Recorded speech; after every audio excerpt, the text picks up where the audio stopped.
여러분들을 진심으로 환영하고 축복합니다. 오늘 8일차인데요. 시작이 반이라고 이제 좀만 있으면 반이 지나갑니다. 제가 시작이 반이라고 했는데 첫 번째 제가 했던 거 기억하시나요? 첫 번째 했던 날 시작이 반이라고 했는데 별로 다들 반응이 그렇더라고요. 근데 오늘 이제 벌써 반이 돼가고 있습니다. 우리 오늘 같이 은혜 나눌 말씀은 전도서 1장 2절에서 4절까지 말씀입니다. 전도서 1장 2절에서 4절 말씀 우리 한 목소리로 봉독해 올려드립니다. 시작. 이 말씀은 살아계신 하나님의 말씀입니다. 전도자가 이르되 헛되고 헛되고 헛되고 헛되니 모든 것이 헛되도다. 해 아래서 수고하고 모든 수고가 사람에게 무엇이 유익한가? 한 세대는 가고 한 세대는 오되 땅은 영원히 있도다. 아멘. 네, 제가 요즘에 계속 시리즈를 하고 있는 게 뭐예요? 그거조차도 모르시고 그냥 앉아 계시는 건가요? 그래도 감사합니다. 어쨌든 와주신 거에도 감사한데 마음지킴 시리즈를 또 2를 하고 있죠. 그래서 예전에는 상담학적으로 심리학적으로 한 인물들의 삶을 비교해서 우리가 마음을 어떻게 지킬 수 있는가에 대해서 살펴봤었고요. 이번에는 하나님 어떻게 해요? 라는 그런 표제어를 가지고 우리의 마음에 있는 문제들 둘, 셋, 거기서 여러 가지 마음의 문제들이 있었죠. 뭐 억울한 거라든가 내가 하나님 앞에 뭐 인정받지 못한다는 거 이런 것들 가지고 하고 있는데요. 오늘은 이제 하나님 허무해요. 어떻게 해야 될까요? 여러분 허무하신가요? 있어 보셨나요? 저는 허무할 때가 생각보다 많이 있습니다.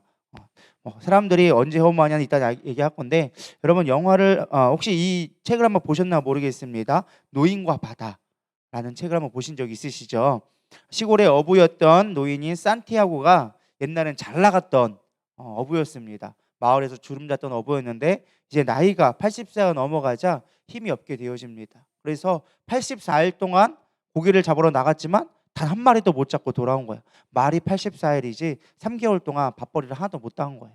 그렇게 있다가 85일째 되던 날 깊은 바다로 가게 되어집니다. 성경 말씀하고 비슷하지 않나요? 베드로가 물가로 고기를 잡는데 못 잡고 있는데 예수님이 깊은 데로 가라 그래가지고 가서 했던 것처럼 깊은 데 갔더니 정말로 큰 물고기를 4일 만에 이제 잡게 되어집니다. 4일 동안 혈득 끝에 낚싯줄 하나와 저 큰 청새치라고 아마 학자들에게 그림을 그려서 보여주는데 청새치 같이 저런 큰 물고기를 잡게 되어집니다. 정말 사투 끝에 온 진액을 빼가지고 잡게 되어져요. 그리고서는 끌고 교회에다가 그 짤만한 배에다가 큰 물고기를 둥둥둥 매가지고 오고 있는데 그 피냄새를 맡고 상어떼가 몰려든 겁니다.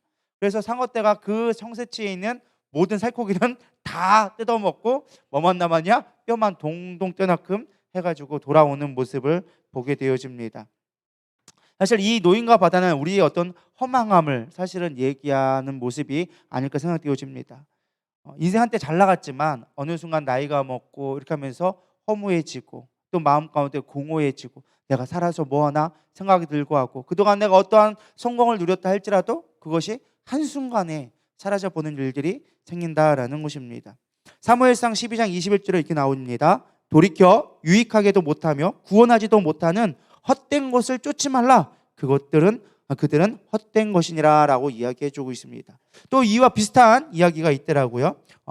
러시아에 사는 악기끼의 비치라는 사람이 있었습니다. 이게 제가 만들어낸 이름이 아니라 책에 있는 내용이에요. 이름이 악기끼의 비치라는 사람이었는데 러시아 사람이었습니다. 그래서 수도인 페체르니 부르크에 살고 있었는데요. 이 노인에게는 평생 소원이 있었습니다.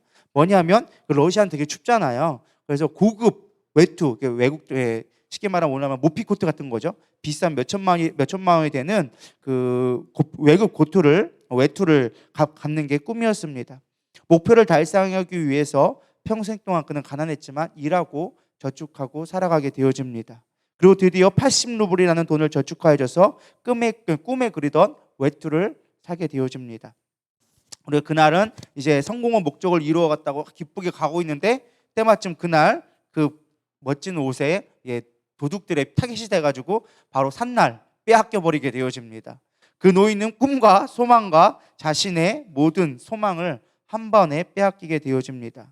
그리고 그 이유는 좌절의 늪에 빠져서 속상한 나머지 끙끙끙 앓다가 죽게 되었다라는 이야기가 있습니다. 되게 허무한 이야기죠. 근데 이게 제가 지은 게 아니라 실제로 있는 책입니다. 단편 소설 외투라는 정말 저 책이 있는데 저 책에 있는 내용을 가지고 이야기해주고 있습니다. 두 이야기의 공통점이 무엇이냐? 많은 노력을 했지만 그 끝이 허무하다라는 거예요. 한 방에 날아갈 수 있다라는 것을 이야기해주고 있습니다. 여러분, 허무란 무엇일까요? 허무감, 우리가 뭘 아무것도 없는 공허함, 그런 것들을 느낄 때가 있을 것 같습니다. 국어사전에는 허무라는 단어를 아무것도 없고 텅 빈 마음이 비어 아무 생각이 없음, 덧없음, 무상함을 정의한다고 얘기합니다. 한자라는 공허할 허자에 없을무, 공허해서 아무것도 없는 거, 그거를 허무라고 이야기합니다. 심리학 쪽에서는요, 어떻게 접근을 하냐면요, 사람은 의미를 찾는 동물이다. 그래서 어떤 의미가 있어야 되는데 그 의미 자체를 잊어버렸을 때 허무하다라고 이야기한다라는 것입니다.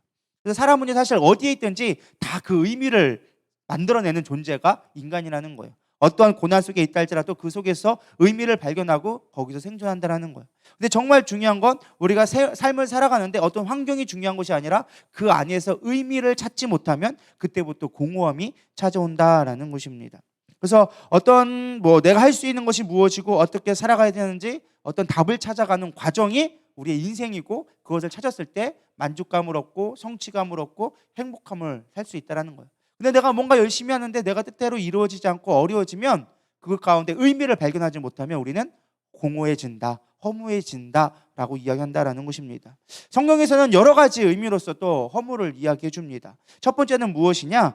쉐케르라는 말을 쓰는데요, 성경에서 약 구약 성경에만 113회 쓰여져 있습니다.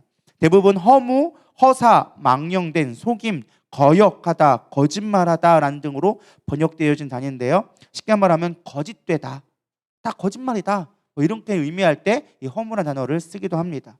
또 하나는 헤벨이라고 해가지고 헛된 것. 전도서에 나와 있죠. 우리의 인생은 안개와 같다.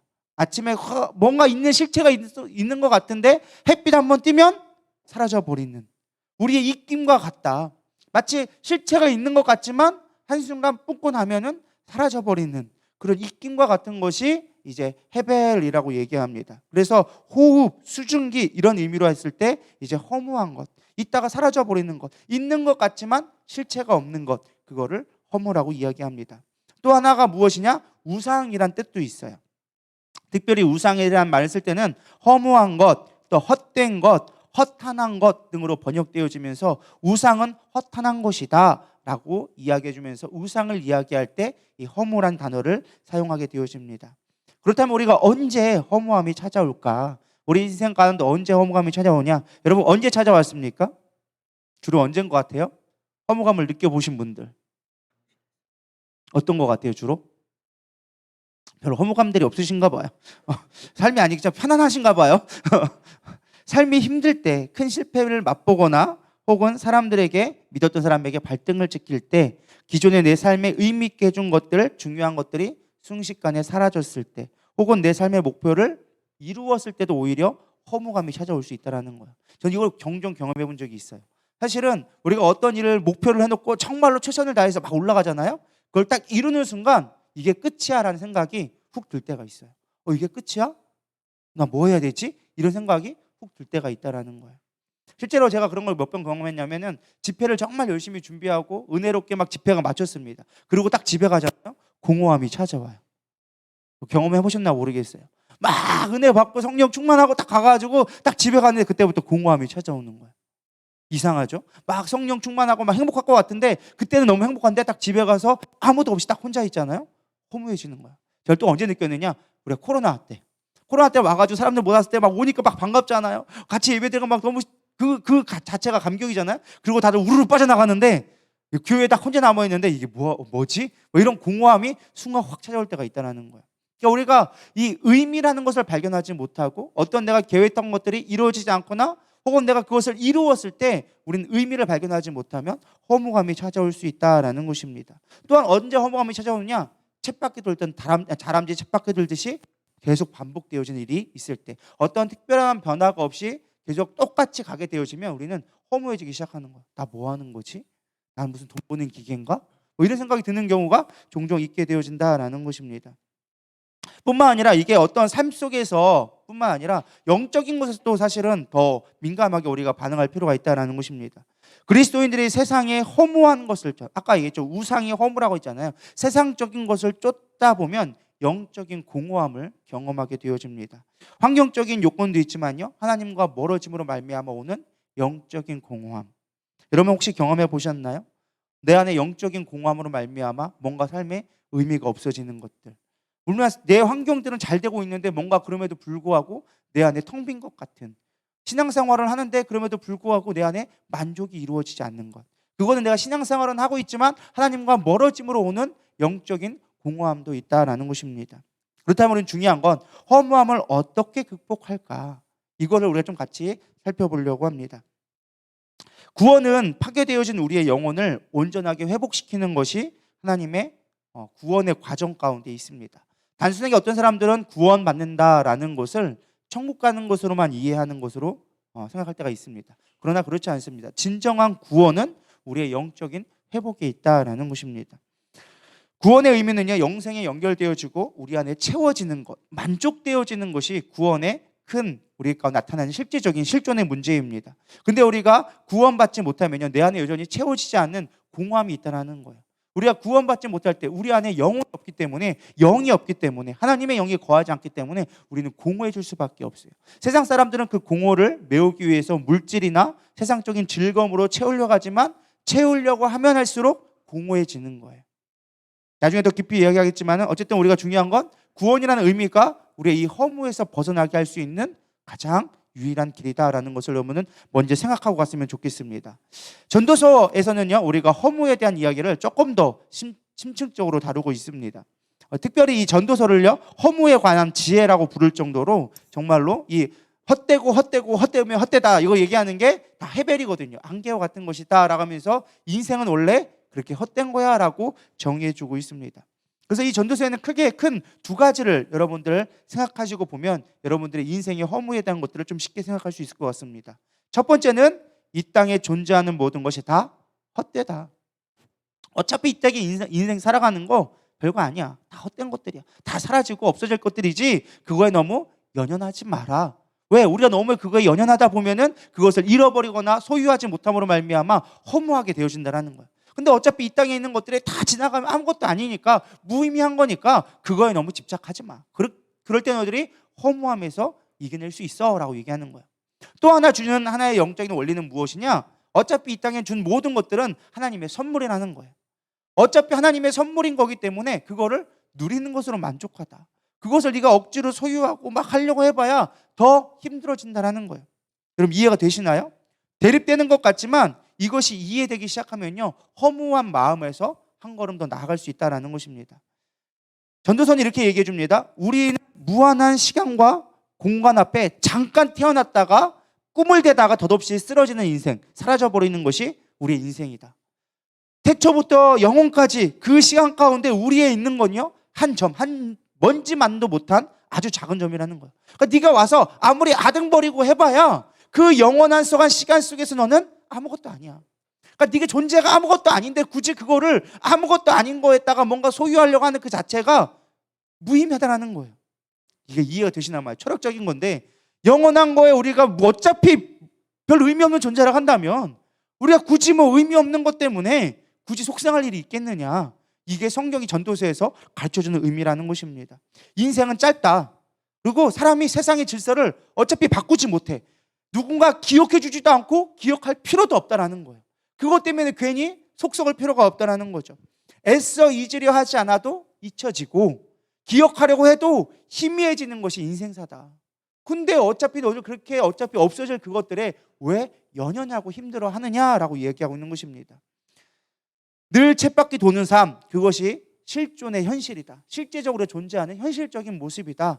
우리는 문명이 아무리 발전되어지고 세상이 변화한다 할지라도 헤아려 새 것은 없다.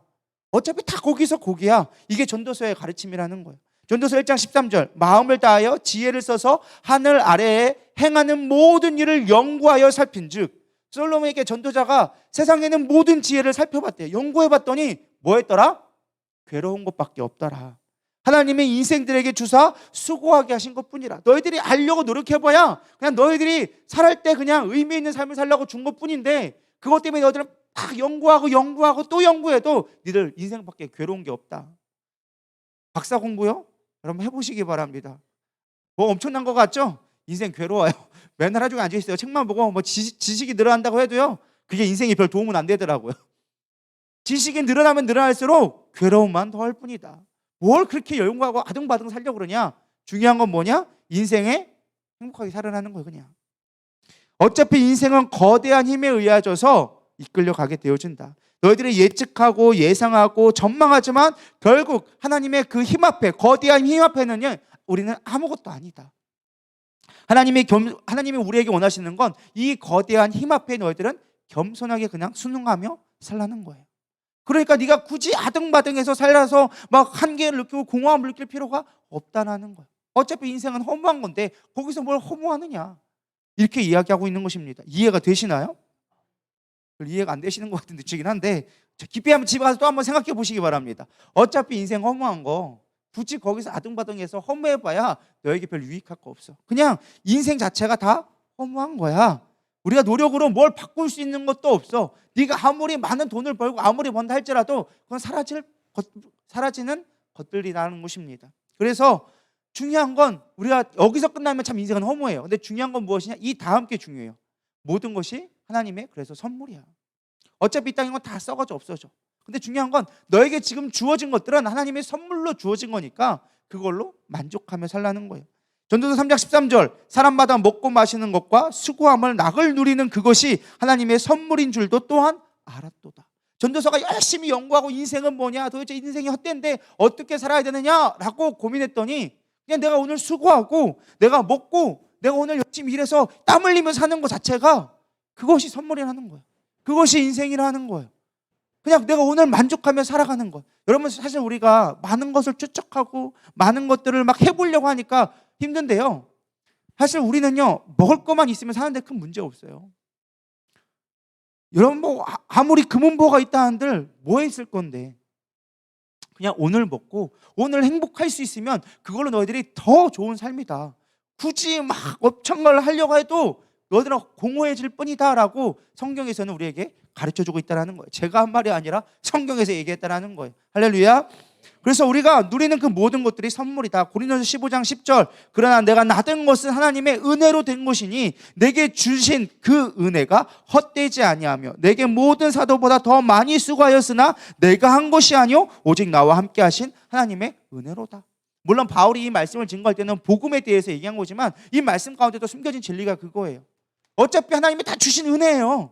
모든 것이 은혜, 모든 것이 은혜, 은혜, 은혜 한없는 사랑, 뭐 나오잖아요. 어쨌든 중요한 건 다 하나님이 주셨다라는 거예요.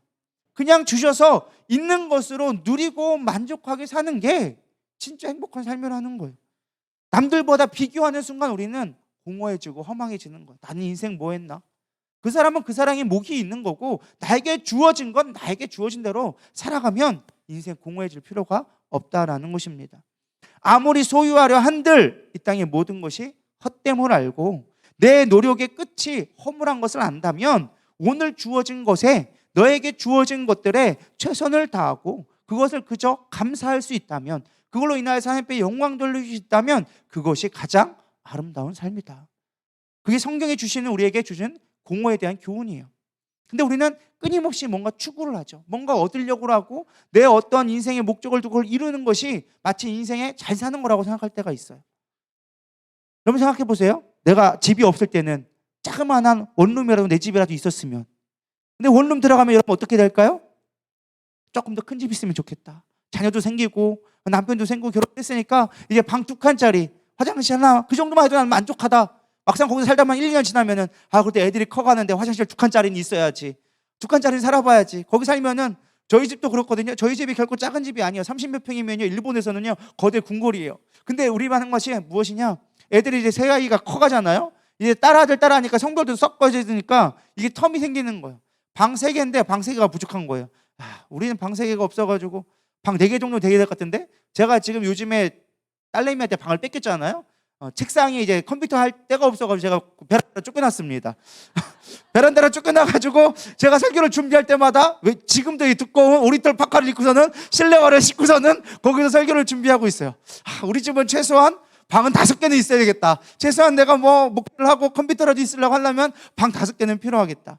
처음에 그 집에 들어갈 때만 해도 막 쓸고 닦고 오랜만에 들어간다고 막 좋아가지고 맨날 그냥 총알같이 퇴근해가지고 집에 들어갔는데 요즘엔 집에 들어가기 별로 힘들어요. 컴퓨터 할 때도 없고 난 여기서 뭐 하고 있는 걸까? 그런 생각도 들기도 하고 그런 마음이 든다라는 거죠. 왜 그래요? 우리는 끊임없이 요구하게 되어져 있어요. 그거를 누린다고 행복하냐? 잠깐뿐이라는 거예요. 끝없는 욕심이 우리를 짓누르게 되어지는 거예요. 요즘 고대 공부를 한다고 우리가 행복할 것 같대요? 나중에 허무하다니까요. 우리 목사님 보세요. 무주에 안 가시려고 끊임없이 나오시려고 좀 쉬시라고 보내드렸더니만 어떻게 하면 오려고 하는지 모르겠어. 어떻게 하면 오려고. 왜? 가봐야 외롭거든. 집만 넓으면 뭐해? 아무도 아는 사람이 없고 오는 이도 없고 가는 이도 없고. 그럼 맨날 전화하면 하시는 말이 야 안 오냐? 안 오냐? 우리 기도해야 할 건데 안 오냐? 맨날 그게 일이에요. 왜 그래요? 아무리 좋은 집 살아도 없으면 외로운 거예요. 아버지랑 뭐 얼마나 재밌겠어요. 안 그래요? 그러니까 안 오냐 이게 일이라는 거야. 안 오냐 이게? 언제 놀러와? 그게 일이는 거예요. 그러니까 우리가 좋은 집 가진다고 다 행복한 게 아니고 많이 가졌다고 행복한 게 아니라는 거예요. 내가 어디서 의미를 발견하고 살아갈 수 있는 게 더 중요하다는 거예요. 두 번째는요, 우리가 영적인 것을 생각해 봐야 한다는 것입니다. 허무의 또 다른 성경적 가르침은 무엇이냐? 아까도 얘기했지만 우상에 대한 것들을 이야기해 주고 있습니다. 세상의 우상들은 다 헛된 것이다. 시편 115편 4절에서 8절 그들의 우상들은 은과 금이요 사람의 손으로 만든 것이라 입으로 있어도 말하지 못하며 눈이 있어도 보지 못하며 귀가 있어도 듣지 못하며 코가 있어도 냄새 맡지 못하며 손이 있어도 만지지 못하며 발이 있어도 걷지 못하며 목구멍이 있어도 작은 소리조차 내지 못하느니라. 우상을 만드는 자들과 그것을 의지하는 자들은 다 그와 같으니라. 또 로마서에 보면은 우상들은 다 쓸데없는 거라고 얘기해 주고 있어요. 물론 우리가 우상하니까 꼭 형상을 만드는 거라고 얘기하지만 그렇지 않습니다. 우리는 많은 우상들을 현대 가운데서도 섬기고 있어요. 물론 옛날에야 뭐 지하대장군, 뭐 천하대장군 뭐 이런 거 만들어가지고 섬기기도 하고 뭐 재단 쌓아놔가지고 여러 가지를 만들고 있지만 오늘날에는 그보다 더 많은 우상들을 만들고 있어요. 성경에서 우상은 무엇이냐? 하나님보다 더 사랑하는 것을 우상이라고 이야기하고 있어요. 그 우상은 우리에게 주는 것이 헛된 뿐이다 라는 거예요. 여러분 어떤 우상을 섬기고 있습니까? 물질의 우상, 건강의 우상, 권력의 우상, 인정의 우상, 쾌락의 우상, 수없이 많은 우상들이 우리를 지배하고 있다는 거예요. 심리학자 파스칼은 이렇게 얘기합니다. 인간의 마음 속에는 하나님이 만드신 하나의 공백이 있다. 이것은 오직 그리스도를 통하여 하나님의 의에서만 채워질 수 있다. 우리는 하나님의 공간을 만들어 놓아서 공허함이 누구나 다 있어요. 왜? 하나님이 천지를 창조할 때 흑암, 공허함 가운데 창조를 하셔서 우리도 공허함이 우리 뼛속 가운데, 우리의 영적 가운데 깊이 숨겨져 있어요.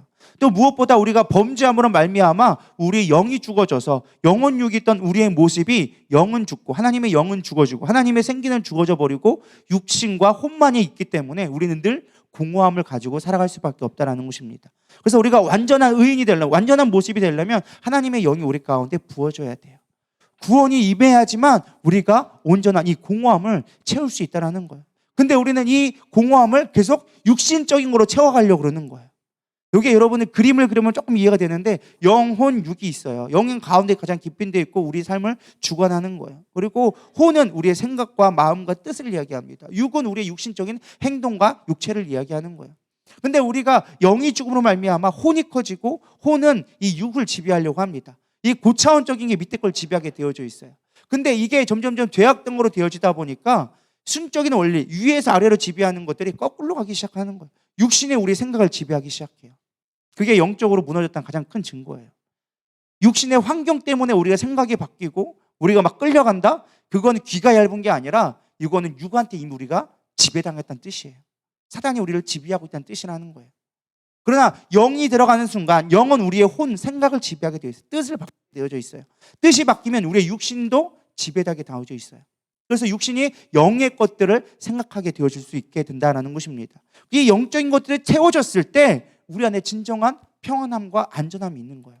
근데 영적인 게 죽어 있으니까 육의 생각에 계속 지배당할 수밖에 없으니까 공허해지는 거예요. 왜? 아무리 육적인 걸 채운다 할지라도 그것으로 영이 채워지지 않기 때문에 그런 것입니다.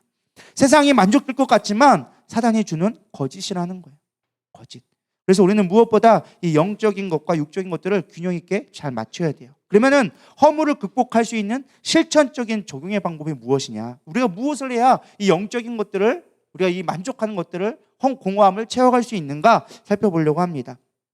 아까 전도서에 제가 간략하게 언급했지만 허물을 극복하는 첫 번째 원리는 오늘을 즐겨라라는 거예요. 오늘의 삶을 즐길 수 있을 때, 오늘의 삶에 만족할 수 있을 때 우리는 허무함을 이길 수 있다라는 것입니다. 전도서 9장 9절은 얘기합니다. 내 헛된 평생의 모든 날 곧 하나님이 해 아래서 내게 주신 모든 헛된 날에, 그러니까 이 땅에 살아가는 게 모두 다 헛된 날이라는 거예요. 해 아래에 있는 모든 것이 헛된데 내 사랑하는 아내와 함께 즐겁게 살지어다. 그것이 내가 평생의 해 아래서 수고하고 얻은 내 몫이라. 물론 여기서는 내 아내와 함께 즐겁게 하라고 하지만 사실 여기 내 아내보다는 너와 사랑하는 사람과 네가 함께 할 수 있는 사람들. 여러분, 우리가 얼마나 행복한 사람입니까? 우리 옆 사람들과 지금 함께 할 수 있다는 거, 이 믿음의 공동체에서 함께 할 수 있다는 거, 구원받은 자가 함께 예배할 수 있다는 거, 이게 여러분 행복이라는 거예요. 오늘 벚꽃놀이가 되는데 벚꽃이 만개했는데 이 밤에 조명이 비치면 벚꽃이 황홀할 텐데 커피숍에 가가지고 차 한잔 하면서 이 밤을 즐겨야 되는데, 물론 그것도 기쁜 거지만 여러분, 우리가 함께 할 수 있는 것도 우리가 공허함에서 벗어날 수 있는 좋은 길이다라는 것입니다. 많이 행복하지 못한 사람들, 주로 공허한 사람들 특징은 무엇이냐? 과거에 매이거나 미래에 대한 염려로 쌓이는 사람들이 주로 공허함을 많이 느낍니다. 특별히 과거에 매여져 있던 사람들, 옛날엔 그랬는데 지금은 왜 이러지? 이런 사람들이 공허해지는 거예요. 물론 염려도 정말 우리가 내일에 대한 염려 때문에 우리가 공허해질 수도 있지만 주로 과거의 사건에 매여져 있는 사람들이 공허해지기가 참 쉽습니다. 하나님은 우리가 오늘을 살라고 얘기해 줬어요. 그래서 오늘을 영어로 말하면 프레젠트예요. 프레젠트가 뭐죠? 영어로 말하면 또 선물. 오늘은 선물이라는 거예요. 지금이 여러분 선물인 걸 믿으시기 바랍니다. 오늘을 즐기셔야 돼요. 살아있음을 기뻐하기를 소망합니다. 어제 죽은 사람이 그토록 간구했던 내일이 우리가 살아가는 오늘이라는 것, 이해가 되실려나 모르겠네요. 이해가 되셨나요? 어제 죽은 사람이 그토록 바라던 내일이 우리가 지금 살고 있는 지금 이 순간이라는 거예요. 믿으십니까? 그래서 우리는 메멘토 모리, 죽음을 기억하라. 우리는 언제 죽을지 모르는 인간이에요. 사실은 뭐 우리가 엄청 오래 사는 것 같지만은 사실 하루살이와 별반 다르지 않아요. 지구의 역사상 본다면 하루살이나 우리나 그 차이 별 차이 없어요. 그러니까 우리는 오늘을 사는 거예요. 하루살이가 그 번식하기 위해서 그 하루에 온 힘을 다하여 살아가는 것처럼 여러분, 오늘이 마지막이라는 순간으로 최선을 다해서 즐겁게 살아가기를 소망합니다. 우리 옆 사람에게 인사하겠습니다. 당신은 최고의 날을 살고 있습니다. 당신은 지금 가장 큰 영광을 보고 있습니다. 할렐루야. 오늘 나에게 가장 주어진 선물, 가장 큰 선물이 바로 오늘이라는 거예요. 즐기고 쾌락하라는 거예요. 여러분, 뭐 낮에 좀 바쁘시겠지만 좀 내가 내 마음이 허무하고 공허해진다, 나가서 저기 벚꽃길 한번 쭉 걸으면서 아이스 아메리카노 한 잔 이렇게 딱 빨아 드시고 가시면요, 기분 좋아지게 되어져 있습니다. 꽃도 이쁘네. 그러면서 시원한 거 한 잔 먹으면요, 속 시원해지고 약간 공허함이 조금은 해결될 수가 있습니다. 그게 왜요? 오늘을 즐길 수 있을 때 공허함이 사라지는 거예요. 근데 우리가 즐기지를 못하는 거예요. 나 오늘 이것도 해야 되고 저것도 해야 되고 지금 뭐 마감 못한 것도 있고 내일도 이것도 해야 되고, 내일 염려로 지금 오늘을 즐기지 못하니까 공허해지는 거예요. 나는 무엇인가? 난 누군가는 여긴 어딘가? 이런 게 되는 게 그렇게 되는 거예요. 그래서 지금 내가 여기서 어떤 존재인가? 지금 내가 이 순간을 즐길 수 있을 때 우리는 공허함에서 벗어날 수 있다는 것입니다. 굳이 비싼 거, 막 좋은 거 먹어야 행복한 게 아니라 그냥 나가서 아메리카노 한 잔 먹고 좋아하는 행복한 사람들과 같이 저기 칼국수 가면 맛있는 거 있어요. 해물 칼국수 8,000원, 10,000원이면 먹어요. 그거 먹고서 행복하게 벚꽃 구경 와도 행복해요. 그럼 나갔다 와보세요. 기분 좋아진다니까요. 물론 내일 또다시 힘든 일이 생길지 모르겠지만 그건 내일은 내일 염려하라고 성경이 얘기하잖아요. 내일은 내일 염려하고 오늘은 오늘로 즐기세요. 안 죽더라고요. 뭐 빚이 10억이 있어도 그들이 와서 날 죽일 권한은 없어. 생명은 누구 거기 때문에? 하나님의 것이기 때문에 죽을 거에 염려하지 마시고, 죽으면 하나님도 데려가시면 그때다 하고 데려가냥 가면 되는 거예요. 그 전까지는 우리 행복하게 삽시다. 할렐루야. 우리 옆 사람에게 인사하겠습니다. 행복하게 삽시다. 감사하며 삽시다. 오늘을 즐깁시다. 네, 이게 무엇이냐? 카르페 디엠. 들어보셨나요? 카르페 디엠. 오늘을 행복하게, 오늘을 즐겨라. 그게 카르페 디엠이에요. 오늘 여러분은 행복하게 지날 때 우리 안에 있는 허무감도 이기게 되어져 있어요. 정말 이거는 정답인 것 같아요. 제가 한 한 1, 2주 전쯤에 지금 좀 우울함이 왔었어요. 저도 모르게 막 우울함이 오고 나 뭐하지? 나 뭐 하는 거지? 막 이런 생각이 들었었어요. 저도 막 고민하는 것들이 많아지다 보니까 생각이 많아지다 보니까 우울함이 찾아오고 공허함이 찾아오더라고요. 근데 제가 이겨낸 방법이 무엇이냐? 한 집사님이 가가지고 야 날씨도 좋은데 하늘도 맑은데 나가서 커피 마시자. 그래가지고 대청댐 가가지고 커피 한 잔 마시고서 해결됐어요. 별로 어렵지 않더라고요. 나가서 그냥 벚꽃에 아름다운 벚꽃에 맛있는 밥 한 끼 먹고 들어오면 해결될 수 있어. 어느 정도는 해결돼요. 정말 심각한 거 아니면 압니다. 정말 마음이 안 좋으면 그 눈에도 안 들어. 벚꽃이 피든 말든 나랑 무슨 상관이야. 맛있는 거 먹어도 마음에도 잘 안 느껴지는 걸 알고 있어요. 그럼에도 불구하고 오늘을 즐겨보세요. 그러면 조금 그 숨이 튀는 것들을 경험하게 되리라 믿습니다. 그래서 우리가 오늘에 있는 것들을 즐길 수 있어야 돼요. 내 아내, 남편, 자녀, 교회 이런 것들을요 즐길 수 있는 게 무엇보다 필요하다라는 것입니다. 성경은 허물을 이길 방법이 바로 너희들이 지금 누리는 것을 생각해 보라는 거예요. 대한민국이 아무리 정치가 부패하고 경제가 어렵다 할지라도요 전 세계 10위 안에 드는 선진국이 바로 대한민국입니다. 복지와 삶의 질이 보장되는 것이 다른 마이크 주세요. 복지와 삶이 보장되는 게 바로 대한민국이에요. 그래서 꼭 환경적인 것뿐만 아니라 신앙적인 부분에서 마찬가지예요. 여러분 대한민국이 얼마나 큰 좋은 나라인지 아십니까? 믿음에 있어서 정말 편한 나라가 대한민국이에요. 지금도 인도는요 예수 믿는다고 사람들이 와가지고 불 지르고 돌 던지고 언제 폭행을 가하는 게 일도 아니에요. 전 세계 돌아보세요. 우리나라처럼 편하게 예배드릴 수 있는 나라가 얼마나 있는가. 뭐 대한민국까지는 안 봐도 돼요. 여러분들 이 누리다교회에서 지금 이 시간 예배 드릴 수 있는 것도 얼마나 큰 축복인지 깨닫기를 소망하기 바랍니다. 교회들 다녀보세요. 물론 우리 교회는 뭐 자랑하려고 하는 건 아니지만 우리 교회처럼 이쁜 교회도 많지 않아요. 또 우리 교회처럼 이렇게 찬양 잘하는 교회가 대한민국에 그렇게 많지 않습니다. 생각만큼. 물론 큰 교회들도 많고 잘된 데 있는 거 알아요. 우리가 최고라는 말은 아니에요. 그러나 그렇다고 어디 가서 꿀리지도 않아요. 여러분 그런 교회 다니심을 감사히 여기기를 소망합니다. 가봐요. 어디는요 반주 하나 안 되는 데가 있다니까요. 아직도 미가엘 시대, 그친 시대가 전국에 수백 개 교회가 깔려 있어요. 수백 개가 아니라 수천 개야. 아마 제가 그냥 만 단위로 넘어갈 수도 있어요. 이렇게 우리가 아름답게 찬양하고 제한받지 않고 아름다운 공간에서 예배할 수 있는 거 그것만 생각해도 우리가 얼마나 감사할 일이 많은지, 주님의 은혜가 얼마나 넘치는지, 내 옆에 있는 성도가 마음에 안 들고 내 생각과 좀 다르다 할지라도 그 옆에 있는 사람이 나에게 얼마나 큰 위로인지, 이런 그거를 바라볼 때마다 우리가 허무함을 이겨낼 수 있다는 것입니다. 노래 가운데 이런 노래가 있죠. 세상 모든 풍파너를 흔들어. 아까 약한 마음 낙심하게 될 때 내려주신 주의 복을 세워라. 주의 그 신복을 내가 알리라. 받은 복을 좀 세워보아라. 받은 복을 세워보아라. 주의 그 신복을 내가 알리라. 여러분 받은 것들을 생각해 보세요. 나는 뭐 돈도 없고 남들처럼 해외여행도 못 가고 좋은 집도 못 가고. 아니요. 아프리카에 비교해 보세요. 아프리카 제가 아까 설교 준비하다 우연찮게 광고를 하나 봤는데 아프리카 지금의 아이들도 오늘도 밥을 못 먹어가지고 기아로 죽는 애가 몇 천만 명이래요. 하루에 몇백 명씩 죽어가고 있대요. 한 나라에서만이라도. 우리나라도 엄청나게 뭐 안 그럴 것 같죠? 지금도 우리나라 가운데서 또 굶어 죽는 아이들도 있다라고 얘기하더라고요. 그런데 나는 아니잖아요. 뭐 그들과 비교해서 나는 엄청나게 행복하다 그건 아니다 할지라도 뭐 자랑하라는 말은 아니지만 지금 여러분 누리고 있는 것들 얼마나 큰 행복인지, 여러분 입고 있는 옷들도요 우리는 별거 아니라도 유행 지났다고 하지만 이 옷이 얼마나 큰 귀한 비싼 옷인지, 우리가 입다가 안 입는 옷들 필리핀 갖다 줘도 그들은 그걸 받고도 기쁘다고 고맙다고 그걸 입고 감사해요. 근데 우리는 유행 지났다고 안 입고 조금 기능상 전혀 문제 없음에도 불구하고 우리는 장롱 속에 처박아 놓고 안 입고 집 많다고 집 좁다고 장롱이 좁다고 서랍장 하나 더 세야 된다고 막 이런 얘기 하고 있잖아요. 여러분 받은 복을 세워보시기를 소망합니다. 병원 가봐요. 얼마나 누워있는 사람 많게요. 병원 가면요 지금도 줄서기에 한도 끝도 없어요. 대학병원 가려면요 최소 2달 전에 예약해도 가지도 못해요. 나는 죽게 생겼는데 줄을 섰다니까요.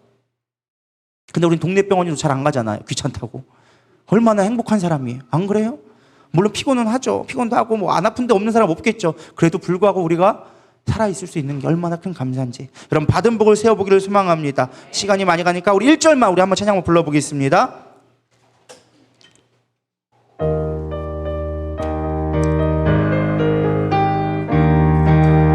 세상 모든 풍파 너를 흔들어 약한 마음 낙심하게 될 때에 내려주신 주의 복을 세어라. 주의 크신 복을 내가 알리라. 받은 복을 세어 보아라. 크신 복을 내가 알리라. 받은 복을 세어 보아라. 주의 크신 복을 내가 받은 복을 세어 보아라. 크신 복을 내가 알리라. 받은 복을 세어 보아라. 주의 크신 복을 내가 알리라. 아멘. 여러분, 받은 복을 세어 보시다 보면 내가 있는 것들을 따져보면요, 얼마나 큰 은혜 받은 사람인지, 얼마나 내가 감사할 게 많은지를 깨닫게 되어지면 허무한 것이 여러분 어느 정도는 이겨내리라 믿습니다. 두 번째는 무엇이냐? 헛된 것들을 과감히 버려라 라는 것입니다. 에리히 프롬이라는 심리학자가 이렇게 얘기합니다. 소유에 행복이 없다. 행복은 존재에 있다. 여러분, 이 말 이해 가시나요? 우리는 뭔가 소유해야지만 행복해질 수 있다고 생각해요. 가지고 있지 않는 것을 우리는 허무하다 생각하고 불행하다고 얘기합니다. 그러나 행복은 그것이 아니라 존재하는 자체가 행복이다. 존재에 행복이 있다라고 이야기합니다.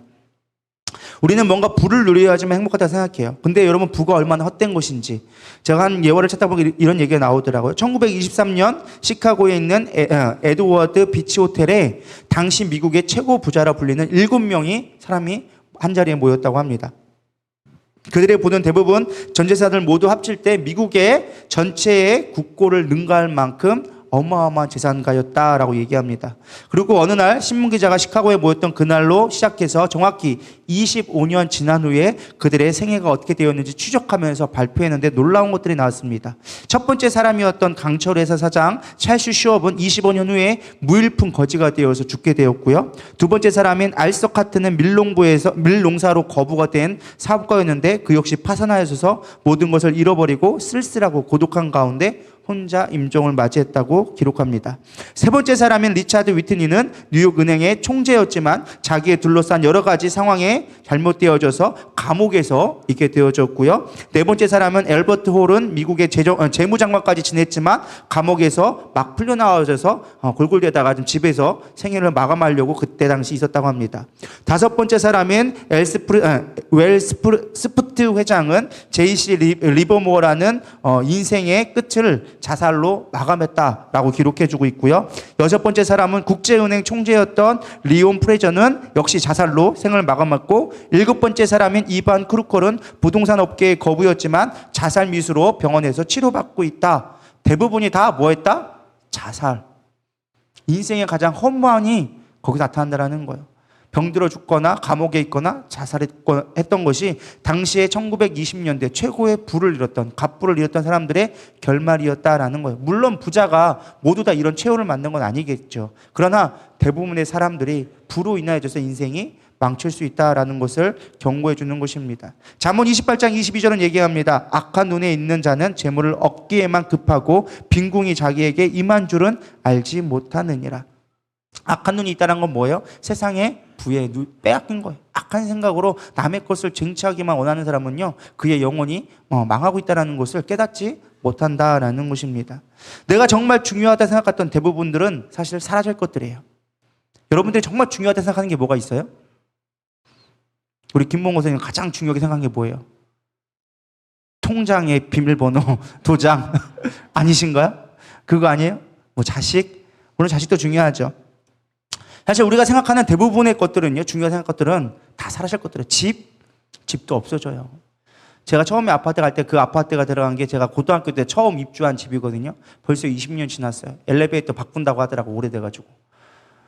아파트 아무리 오래 봐야 3, 40년이면 다 무너져요. 아무리 길게 봐야 3, 40년? 평생 가는 집이 거의 없어요.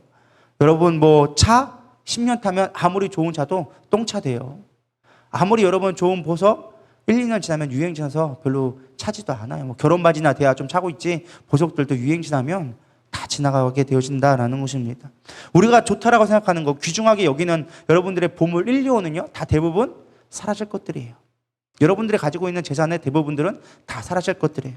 오히려 더 중요한 게 무엇이냐? 지금 나와 함께하는 사람이 더 중요하다라는 것입니다. 갈라디아서 6장 8절은 얘기합니다. 자기 육체를 위하여 심는 자는 육체로부터 썩어질 것을 거두고 성령을 위하여 심는 자는 성령으로부터 영생을 거두니라. 그러면 가장 중요한 건 영원히 썩지 않은 것들을 추구할 수 있는 자가 진짜 행복한 사람이 될 수 있다는 거예요.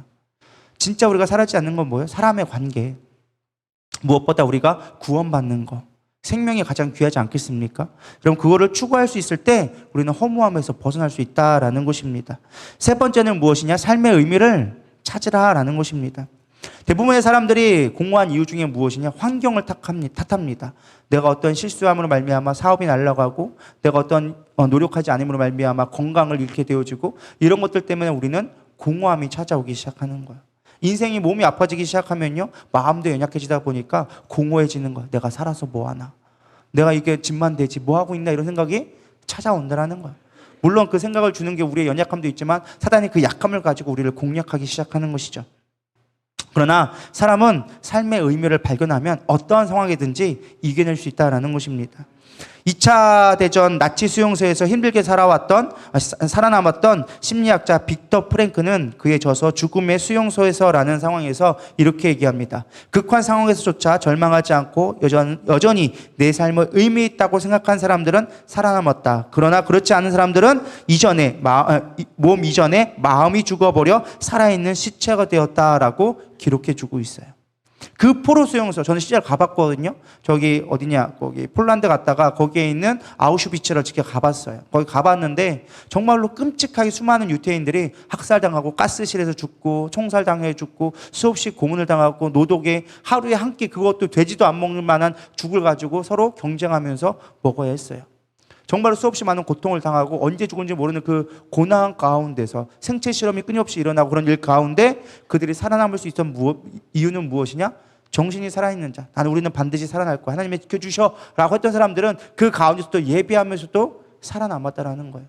근데 이미 그 고난 가운데 정신을 잃어버린 사람들은 살아있는 듯 하지만 이미 영이 죽어서 생각이 없다라는 거예요. 그래서 호랑이 굴에 들어가도 정신만 차리면 산다는 것처럼 우리가 삶 속에서 의미를 찾을 수 있어야 된다는 것입니다. 그걸 잘 보여주는 영화 중에 하나가 저는 인생은 아름다워라는 영화를 여러분 꼭 봤으면 좋겠습니다. 혹시 보신 적 있으신가요?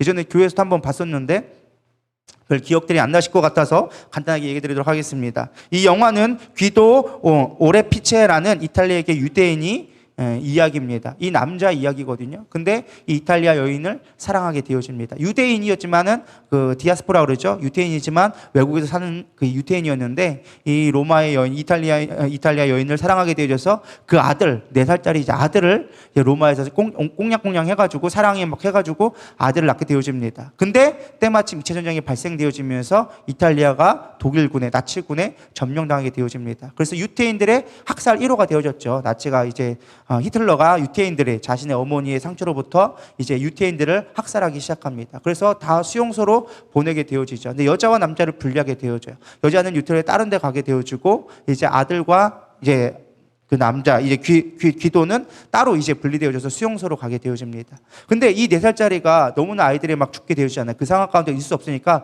몰래 숨겨서 그 아들을 있었습니다. 근데 이 아들이 엄마를 보고 싶어하고 문제가 될까봐 이 아버지가 참 지혜로웠어요. 뭐라고 하냐면 우린 지금 게임하고 있는 거다. 이 게임을 하고 있는데 엄마를 보고 싶다고 얘기하지 않거나 아빠가 얘기할 때 이럴 때 잘 숨어 있거나 이런 걸 하면은 네가 점수를 따오면은 나중에 네가 좋아하는 탱크가 와서 너를 데려갈 거다. 우리는 반드시 지금 게임에서 이겨야 된다라고 얘기했던 거예요. 그렇게 그 감옥에서 그 어려운 상황 가운데도 그 극악한 상황 가운데서도 이 아들하고 게임처럼 막 재밌게 얘기하는 거야. 아들하고 막 게임하고 이야기하고 어려운 상황이 있으면 너 숨어 있어야 돼. 나오면 안 돼? 그럼 아빠가 막 100점 줄게. 뭐 이런 식으로 해가지고 그 위기들을 모면하기 시작하는 거야.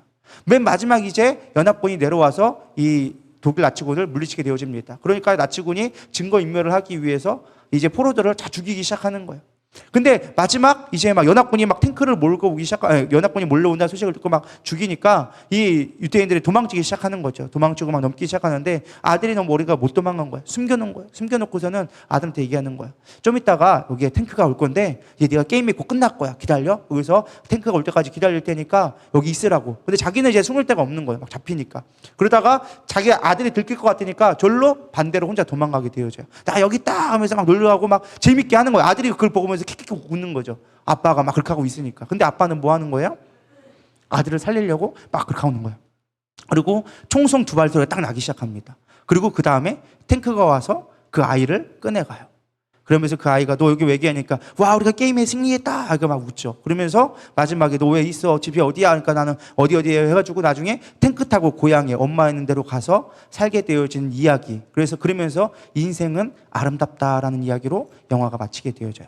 그리고 이 주인공 귀도가 나중에 이 아들이 나중에 커서 그 이야기를 회상하면서 이 이야기가 마감되어집니다. 무엇을 이야기하고 있습니까? 아무리 어려운 환경 속에서도 내가 의미를 찾을 수 있으면 살아남을 수 있다는 거예요. 근데 우리는 조금만 힘들면 너무 마음이 나약해져서 의미를 없애버리는 거야. 내가 살아서 뭐해? 나 같은 게 뭐라고? 난 이렇게 고난 가운데 있는데 내가 뭐라고? 너무 쉽게 의미를 잊어버리는 거야. 여러분 의미를 찾으시기를 소망합니다. 내가 어머니로서 섬길 수 있는 것도 은혜라는 거예요. 믿으십니까? 그래서 어떻게 의미를 발견할 수 있는가? 우리가 그 부분까지만 얘기하고 말씀을 마치려고 합니다. 첫 번째는 누군가에게 필요한 존재가 될 때 내 삶의 의미가 되어지는 거예요. 아까 그 아버지가 아들을 살리기 위해서 그 어려운 환경 가운데 재미있게 보내고 막 장난치고 막 안 되는 일을 억지로 막 하면서 막 나중에 방송도 하고 막 이런 장면들이 나오거든요. 그렇게 어려운 상황 가운데 그 아들을 위하여져서 의미를 찾기 시작하니까 그 어려운 환경도 이겨낼 수 있는 거예요. 누군가가 필요한 존재가 되어질 때 내 인생이 의미 있게 되어집니다. 나만 바라보고 살면요 우리 인생을 잊어버리게 되어져 있어요. 전도서 3장 12절 얘기합니다. 사람들이 사는 동안에 기뻐하며 선을 행하는 것보다 더 나은 것이 없는 줄을 내가 알았고. 선을 행하라는 거예요. 섬기라는 거예요. 섬김 자체가 나의 존재 의미를 만들어준다라는 것입니다. 교회에서뿐만 아니라 내 삶 속에서 섬길 수 있는 저와 여러분 되기를 소망합니다. 가정에서 엄마는 자녀들을 돌봄으로 섬김으로 엄마라는 정체성으로 살아가게 되어져요. 저희 이제 목사님이 그렇잖아요. 아버지하고 가끔 싸우면 이제 도망가려고. 그래도 도망가려고 하다가 내일 애들 도시락 때문에 도망갔다가 다시 돌아왔더라고. 그 정체성이거든요. 나는 애들을 챙겨야 돼. 그 정체성이 있기 때문에 그 고난 가운데서도 견뎌내고 이겨낼 수 있었다는 거예요. 여러분 인생이 섬김으로 있어서 내가 어떤 필요가 있고 정체성이 생기고 되어졌을 때 위기를 이겨낼 수 있는 거예요. 여러분 교회에서 봉사가 왜 중요한지 아십니까? 여러분 힘들게 하려고 봉사라는 게 아니에요. 봉사에서 자리에서 떠나게 되어지잖아요. 여러분 믿음도 떨어져요. 왜? 난 이 교회 별로 필요 없는 존재거든. 그냥 예배만 왔다 갔다 하다가 내 마음에 안 들면 떠나버리면 그만인 바람 같은 존재가 되어져 버리는 거예요. 그럼 믿음이 절대 자랄 수가 없어. 주인의식이 있을 수가 없어. 근데 내가 봉사하고 헌신하고 섬기면요 그것 때문이라도 나와 있는 거예요. 그것 때문에 오히려 은혜는 내가 안 되어서 막 힘들고 어려워서 했는데 내가 뭔가 맡은 책임이 있으니까 어쩔 수 없이 그것 때문에 나와 있다 보면 회복의 기회도 없게 되어지는 거예요. 내가 이 교회에 있어야 될 이유가 있는 거예요. 시험 드는 사람의 대부분의 공통적인 특징이 무엇이냐? 내가 이 교회는 필요 없는 존재라고 생각하기 때문에. 인생도 마찬가지예요. 내가 인생 살아서 뭐가 하나라는 생각이 들어오는 순간 그 공허함 때문에 자살하게 되어지는 거예요. 인생의 의미를 발견할 수 있기를 소망합니다. 실제로 연구 결과를 보면요 봉사하며 섬기는 사람들이 실제로 더 오래 산다고는 결과가 나와져 있습니다. 누군가를 섬겨주고 봉사하는 사람들이 훨씬 더 오래 산대요. 그렇지 않은 사람들보다. 나를 필요로 하고 아끼는 존재가 있을 때 우리의 허무감은 사라지게 되어져 있어요. 작은 일을 실천할 수 있는 것, 여러분들 작은 거지만 그것들 누군가 섬겨주는 일을 통하여서 이게 더 큰 기쁨을 누리는 거예요. 그래서 봉사하는 사람들의 가장 공통적인 의견은 무엇이냐? 나는 섬기러 왔지만 더 큰 것을 받아갑니다 라고 얘기해요. 그게 뭐예요? 섬김으로 말미암아 내 존재감을 알게 되어지는 거예요. 내 섬김의 가치, 내 인생의 가치를 발견하니까 더 큰 거를 얻어갈 수 있는 거예요. 인생을 얻어가니까. 나는 작은 봉사지만 그걸 통해서 내 인생을 얻어갈 수 있기 때문에 더 큰 걸 얻어간다라고 이야기할 수 있는 것입니다. 그래서 여러분들 나이가 많이 드시고 내가 누군가 섬기기 어렵다. 집에 화초라도 키우라는 거예요.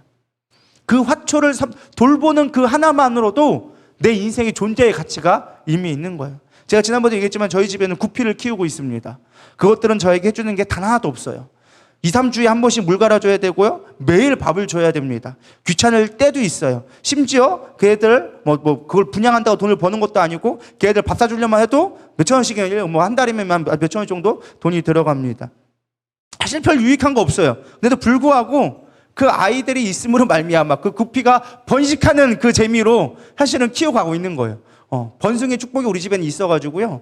이상하게 얘들이 구피들이 새끼를 잘라. 그래서 우리 집뿐만 아니라 지금 그냥 분양을 하도 많이 했어요. 지금 막 한두 마리 주는 게 아니라 보통 한 30-40마리씩 막 이렇게 분양해서 주거든요. 뭐 구충도 주고 교회도 주고 막 은진이도 주고 여기도 주고 한 5-6번은 분양했어요. 그래도 아직도 우리 집에 한가득 있습니다. 한 2, 3주 지나면 또 아마 또 불어날 것 같아요. 그래서 필요하신 분들 얘기하시기 바랍니다. 어쨌든 중요한 건 무엇이냐? 풍성해지니까 그 자체가 저한테 의미가 되어지는 거예요. 걔들 나한테 해주는 건 없지만 나는 그것들을 돌봄으로 말미암아 내가 그 아이들에게 뭔가 책임감을 갖게 되어지니까 행복해질 수 있는 거죠. 우리 자녀를 키울 때도 마찬가지죠. 그 책임감이 사실 우리를 행복하게 해요. 그 존재 자체가 행복을 주는 거예요. 자녀들이 솔직하게 부모에게 하면 얼마나 하겠습니까? 우리가 투자한 거에 10분의 1만 걷어도 사실은 성공한 거죠. 저희 담임 목사님 항상 저한테 하시는 말씀이 지금 한 거 다 저축한 거다. 나중에 다 갚아라. 항상 얘기하거든요. 그거를 다 갚을 수만 있어도 진짜 효도하는 거죠. 안 그렇겠어요? 그럼에도 불구하고 내가 지키고 돌보니까 그 자녀가 나에게 의미가 있게 되어지는 거예요. 내 삶의 이유가 되어지는 거예요. 누군가 섬기고 봉사하는 게 헛된 게 아니라는 거예요. 믿으십니까? 많이 섬기기를 소망합니다. 둘째는요, 함께 하라는 거예요. 가장 우리가 공허함을 느끼고 우리가 힘들어져 인생이 허무해지는 게요, 내 주변에 사람이 없을 때. 근데 여러분 함께 할 때 그 공허함을 이겨낼 수 있다라는 것입니다. 전도서 12장 13절은 이야기합니다. 여호와의 계명을 지켜라. 여호와를 사랑하고 이웃을 사랑하라. 가장 우리가 큰 계명이 뭐예요? 하나님을 사랑하고 내 이웃을 내 몸과 같이 사랑하라. 이게 제 첫 번째 계명이에요. 믿으십니까? 이웃을 사랑하세요. 함께 하세요. 함께 사랑을 나누세요. 조금 손해보더라도 사랑해 보세요. 그러면 여러분들이 더 많은 것을 누리게 되리라 믿습니다. 전도서 4장 11절 12절 이렇게 얘기합니다. 또 두 사람이 함께 누우면 따뜻하거니와 한 사람이면 어찌 따뜻하랴. 한 사람이면 패하겠거니와 두 사람이면 맞설 수 있나니 세겹줄은 쉽게 끊어지지 아니하느니라. 뭐 여기서 갑자기 대결 얘기가 나와요. 한 사람보다 두 사람이 좋다 막 연합 얘기하다가 갑자기 싸운다 얘기가 나와요. 혼자는 질 수밖에 없다. 뭐에 질까요? 공허함과 외로움과 슬픔과 이런 거에 질 수밖에 없어. 근데 둘이면 버틸만 하다는 거예요. 대결할 만한 거예요. 그래도 내가 친구 한 사람만 있어도 뭔가 그 외로움이나 공허함에서 조금은 우리가 대립할 수 있다는 거예요. 그리고 공동체, 셋 이상은요, 공동체를 얘기하는 거예요. 공동체 이기면 어떻게 한다? 절대 끊어지지 않는다. 절대 싸움에서 지지 않아. 함께 하는 게 중요하다는 거예요. 이 자리에 함께 할 수 있으면 여러분 얼마나 큰 축복인지. 믿으십니까? 여러분 축복받은 사람. 우리 옆 사람에게 인사하겠습니다. 당신은 축복받은 사람. 나는 축복받은 사람. 할렐루야. 그럴 때 여러분들 우리가 공허함에서 이겨낼 수 있는 거예요. 오늘도 공허하십니까? 그렇다면 더 예배를 사모하세요. 내 옆에 있는 사람들의 소중함을 찾아보세요. 인생의 의미를 찾고 오늘을 즐겨보세요. 그럴 때 우리는 공허함에서 이겨낼 수 있습니다. 마지막 결론입니다. 하나님을 온전히 섬기십시오. 그리고 온전한 구원의 능력을 소유하십시오. 그럴 때 우리는 공허함에서 이겨나게 되어져 있어요. 전도서 12장 13절 이래 결국은 다 들었으니 다 모든 걸 살펴보았다라는 거예요. 모든 걸 다 살펴봤더니 하나님을 경외하고 그의 명령을 지킬지어다. 이것이 모든 사람의 본분이니라. 너희들 공허해? 이 땅이 원래 다 허무한 거야. 근데 너희들 주어진 것 같고 오늘을 살아. 그게 너희들 진짜 행복한 거야. 그것이 너희들 가장 잘 사는 비결이야. 여러분 잘 살고 싶잖아요. 어떻게 하면 잘 사는 거예요? 100억짜리 빌딩 있으면 잘 사는 거예요? 병원을 내 맘대로 가면은 그게 잘 사는 거예요? 세계여행 다니면 잘 사는 거예요? 진짜 잘 사는 건요, 오늘 나에게 주어진 것으로 기뻐하고 살아가는 사람이 진짜 행복한 사람이에요. 오히려 그거 아세요? 벨기에 같은 나라 세계에서 5위 안에 드는 나라인데요, 오히려 자살 지수는 세계 1위래요.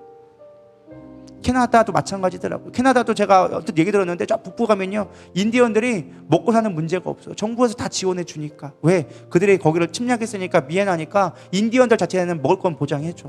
근데 그들이 할 일이 없는 거야. 하루 종일 할 일이 없고 놀고 먹은 거야. 그러니까 뭐 하는 거야? 맨날 마약하고 술 먹고, 그걸로 안 되니까 막 광기에 미쳐버리는 거야.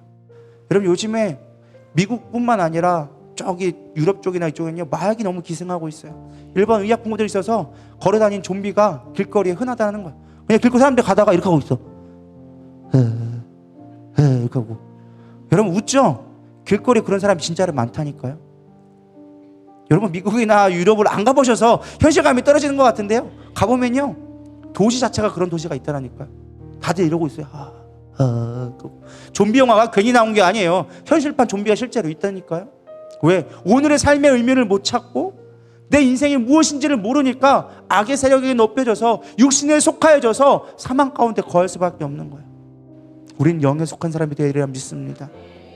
하나님을 경외한다는 것은요 그분을 두려워한다는 것이고, 두려워한다는 것은요 그분을 인식하고 살아간다는 거예요. 여러분 교회만 왔다 갔다 하면서 하나님을 두려워하지 않는다면 우린 구원받지 않은 거예요. 하나님을 경외하고 하나님을 신뢰하십시오. 여러분 천국과 지옥을 정의하자면 저는 이렇게 정의합니다. 지옥은 공허다. 공허의 끝이 지옥이다.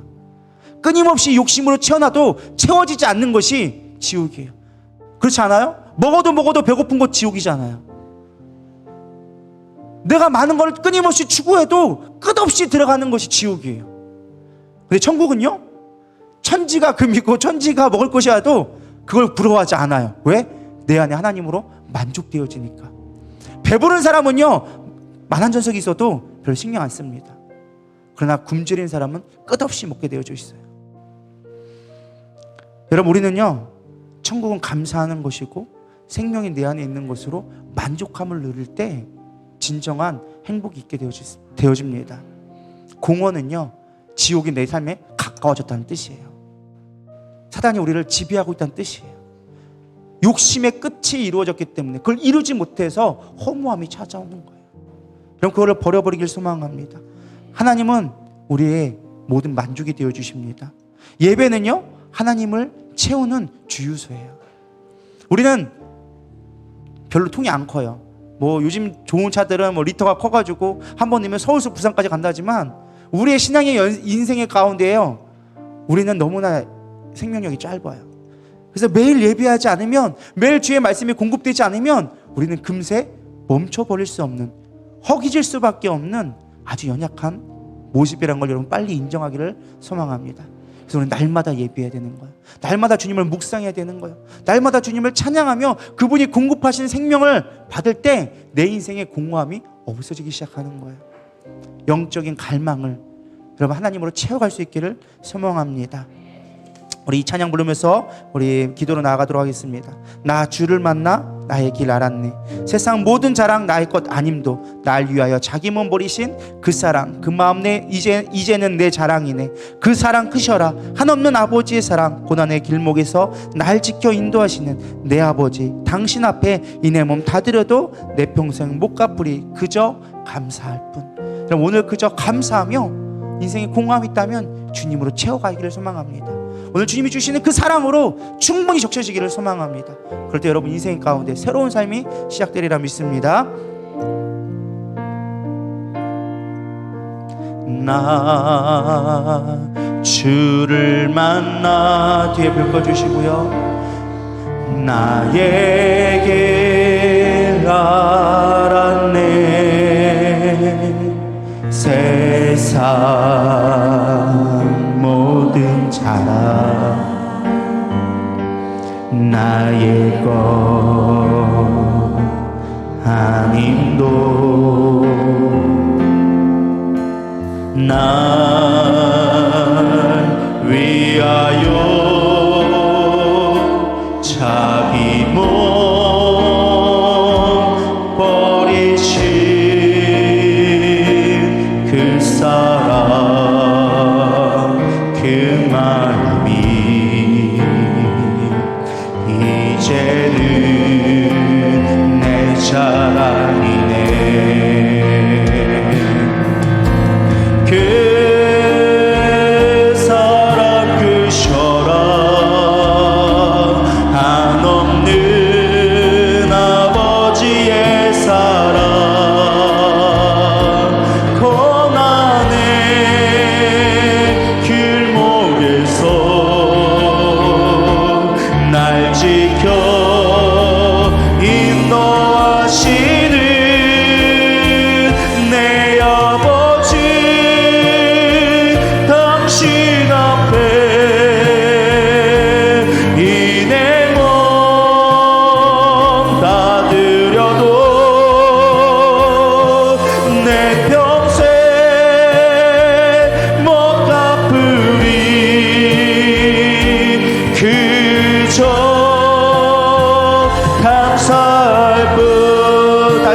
나 주를 만나 나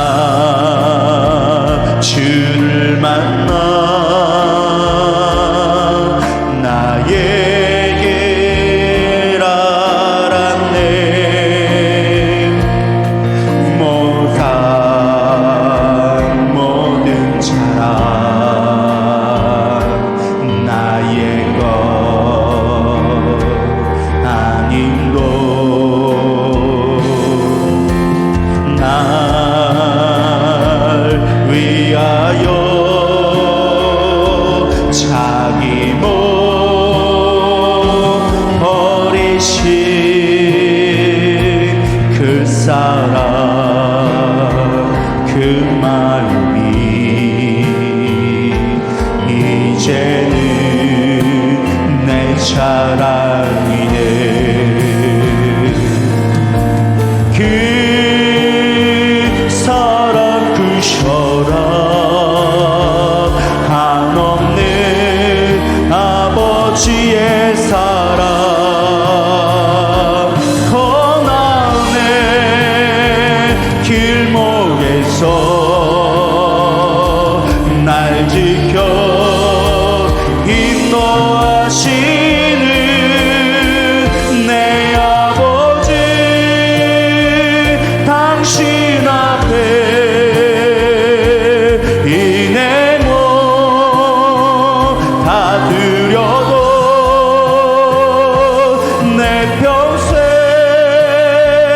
못 갚으리 그저 감사할 뿐 그 사랑 그 혈압 그 사랑 그 혈압 한없는 아버지의 사랑 고난의 길목에서 날 지켜 인도하시는 내 아버지 당신 앞에 이 내 몸 다 드려도 내 평생 못 갚으리 그저 감사할 뿐 여러분 이제까지 내 마음 가운데 공허한 마음이 있었다면 이제 주님으로 채워가십시오. 오늘 이 밤 주님이 주시는 그 은혜로 충만하게 채워가십시오. 그리고 오늘을 살아가십시오. 오늘을 기뻐하십시오. 나에게 주어진 것들을 생각하며 주님이 주실 비전들을 바라보며 나아가십시오. 사단은 우리를 끊임없이 넘어뜨리려고 합니다. 우리에게 허물을 줍니다. 너는 존재의 의미가 없다라고, 이 땅 살아봐야 의미가 없다고, 고난받는데 뭐하러 하냐고 우리를 끊임없이 나락으로 끌고 갑니다. 끊임없는 욕심을 주고 소유하지 못한 것들에 대해서 억울하게 만들고 우리를 무너지게 만듭니다. 그러나 주님은 우리에게 말씀하십니다. 어차피 다 헛된 것들이야. 어차피 다 지나갈 것들이야. 너는 내게 주어진 오늘의 삶을 내가 너에게 인도하는 그 삶으로 살아가라고 이야기합니다. 그걸 위해서 예수님 우리 위해서 친히 십자가에 달려 죽으셨고 그 모든 공허함을 지옥의 가장 맨 밑박에서 부활하셔서 우리에게 새 생명을 주셨습니다. 여러분 그 사랑을 본받으며 그 사랑을 깊이 있게 생각하며 오늘을 능히 기쁘게 살아가리라 믿습니다. 오늘 주여 세 번 부르면서 나의 마음 가운데 있는 모든 공허는 떠나갈지어다. 나에 있는 모든 허무함들은 이 시간 사라질지어다. 주님이 주시는 생명으로 충만할지어다. 우리 고백하면서 주여 세 번 부르며 기도하며 가도록 하겠습니다. 기도하시겠습니다. 주여 주여 주여 하나님 나의 염원한 마음들 어찌하면 좋겠습니까? 어쩔 수 없는 이 마음들 내 생각과 다르게 나의 아버지 의미와 다르게 인생이 공허해지고 내가 무엇을 위해 살았나 허망해지며 나의 육신의 연약함으로 물질의 아픔으로 내 뜻과 이루어지지 않음으로 내가 당하는 고난으로 말미암아 여전히 내가 슬퍼하고 두려워하고 있습니까? 하나님 이 시간 내 삶 가운데 충만하게 채워주시옵소서. 오늘 내가 누리는 그 많은 것들이 얼마나 큰 축복인지 주님의 은혜의 힘을 깨달을 수 있도록 인도하여 주시옵시고 이 또한 주님의 선하신 계획임을 믿음으로 나아가게 하여 주시옵소서.